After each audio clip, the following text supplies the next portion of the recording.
Well, let's get more reaction now to Trump's presidency, certainly how it will affect South Africa after that inauguration speech yesterday. And for that, we are joined by Matthew Parks of Cosatu, spokesperson. Of course, Matthew, good evening to you. Thank you so much for joining us. It is possibly, I think, one of the most spoken about inauguration speeches I've seen in a very long time. Big announcements, executive orders, but perhaps you can talk to us about, from a Labour point of view, representing South African workers and also looking at South African economy.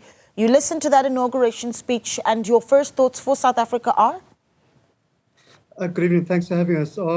Look, democracy can be a little bit of a roller coaster at times, and we've seen in our own elections in South Africa last year how elections can be, a little bit complicated. And they can be interesting, but I think for us as Cosatu, we're not worried. Look, I think the relationship between the US and South Africa is an important one. The US is our second largest trading partner. So a lot of jobs, South African jobs, depend upon a positive relationship with the US. We see a lot of US companies invest in South Africa. Literally hundreds of thousands of South African jobs are linked to those investments. And of course, we have significant trade relations with the US as our second largest trading partner. And it's particularly important to the mining industry, to motor manufacturing, to our cars especially, to chemicals, to jewelry, to agriculture, to clothing and so forth. And I think we're looking forward to it. We don't think there's much we see all the noise and the kind of media commentariat. We're not too concerned about that. I think ultimately, the relationship between the United States and South Africa is a mutually beneficial relationship. It's a relationship based upon trade and investments, which benefit both economies, which benefit workers on both sides of the ocean. And I think that's what lays the fundamental foundation for it. US politics can be a little bit noisy and I think a little bit complex for South Africans to understand. And I'm sure the US often feels the same thing about South Africa's politics. But I think for us, fundamentally, what bases upon a country's relationship with another country is trade and its economic opportunities. I think for us, we're quite optimistic going forward. Whether it's a Republican president, whether it's a Democratic president, we don't think it's going to be fundamentally different. Ultimately, it's about each country's economic interests and how to improve the lives of their citizens. I mean, that optimism, I wonder if it means that you perhaps feel that, Trump's bark might be worse than his bite, especially when you consider how he's talked about imposing 100% tariffs on imports into the US and what that would mean for us. Yeah. So look, to be honest with you, a couple of years ago, about 2 years ago, we were very worried as Cosatu about our relationship with the US. I think all South Africans were significantly worried to varying degrees. I think we saw the Ladia press conference by the previous US ambassador kind of as a low point of our relationship. But I think we've seen significant work that time between, let me say, Team South Africa, which consists of government, especially led by the Department of Trade and Industry, international relations, the presidency, by organized business, but by ourselves as Cosatu and organized labor across the federations. And I think we've also had very good engagement with our colleagues in the US, whether it's the US State Administration, the State Department, Department of Labor, whether it's the US Congress, both House of Representatives and the Senate. But I think most importantly is that we've had good discussions with both the Republicans and the Democrats. And I think we've also very good discussions with our colleagues in the US trade union movement, the AFL-CIO, with the US business leaders as well. And in fact, over December last year, our goal was nearly renewed during the last kind of graveyard session of the US Congress, and it enjoyed bipartisan support. So I think for us, those are the kind of fundamental issues give us assurances. There will always be bumps in the road. That's a fundamental fact of life, of humanity, of politics. It's a question of how do you manage those bumps of the road and how do you focus on the broader thing.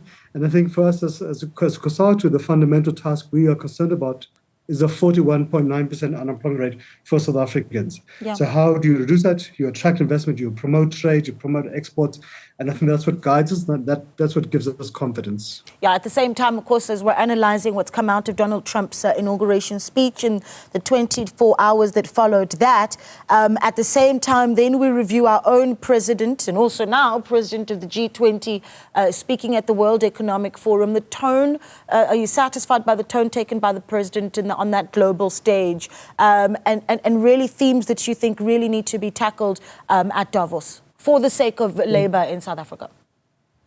No, we are pleased by the President's efforts, and I think also we're looking forward to hosting South Africa, the G20 this year. As Cosatu is organized labor, we are working closely with government because within the G20, there's also a Labour 20 or L20 component too. And I think we've been quite comforted by the kind of the objectives the governor set around solidarity, around equality, around development and so forth, how to promote geopolitical peace, how to promote trade and investment, how to reduce inequality. So I think we do want this G20 hosted by South Africa not to be a normal one, but really kind of shine a South African brand, which is about addressing inequality, addressing poverty, trying to reduce the imbalances between the industrialized, the wealthy North and the impoverished South, especially Africa. I think it's a chance to make Africa's voice heard as well. And we're confident the President, Ramaphosa, would do likewise at Davos too. And of course, there's a chance to shine brand South Africa, to attract investment from these businessmen, from these investors who are at Davos to come to South Africa. And I think there's many things we can show there's been progress in South Africa in the past few years, from ending load shedding to rebuilding transit and metro rail, to dealing with the issues of crime and corruption, to show that South Africa is a place where it makes sense for investors to come. And we want that investment to come unashamedly because we want to see South African workers having jobs, having better jobs, being paid a living wage, and really to begin to turn the chapter on the decade of state capture and corruption. Yeah, it's interesting, 2025, right? You've got South Africa, president of the G20. We have over, the past year, in fact, just around a year ago, taken the matter of Gaza all the way to the International Court of Justice. And now it seems that matter having come to somewhat of a head in that there is a ceasefire deal that has been agreed upon. And if I go back to Trump also in that inauguration speech, quite proud of himself and saying that just in the days before his inauguration, a ceasefire deal having been signed. I know that Cosatu's been very outspoken around the situation in Gaza. The presidency of Donald Trump and what we foresee for Gaza where that presidency is concerned in your view? Yeah, look, as Cosatu, we unashamedly align ourselves with the struggle of the Palestinian people.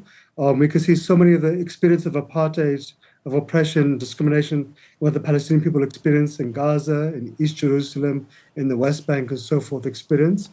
And many people criticize South Africa, both here and abroad, for taking Israel to the International Court of Justice and the International Criminal Court. But we've been proven correct. Government has been proven correct and to be proven very brave to do so, because we can't remain silent when people are being oppressed, when genocide is being committed. And I think, most sober persons, and I think even President Trump also agrees that you need a ceasefire. But beyond a ceasefire, you need to find a fundamental, lasting solution, which is the two-state solution, which is to allow Israelis and Palestinians to live in peace.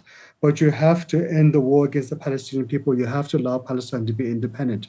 Otherwise, you're going to see a repeat of the violence time and again.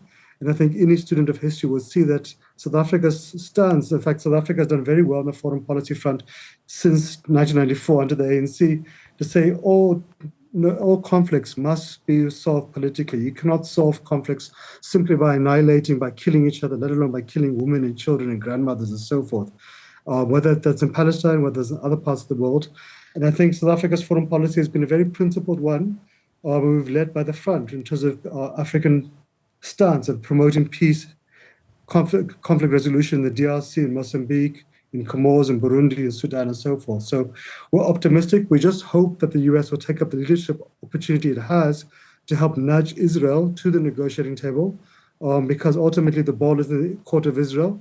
They cannot continue to butcher Palestinians and somehow expect peace in return. Yeah, we do appreciate your time, Matthew. Thank you so much for speaking to us this evening. Matthew Parks, of course, a spokesperson there for Cosatu here on Newsfeed PM, the late edition. Let's take a short break. We've got more news on the other side.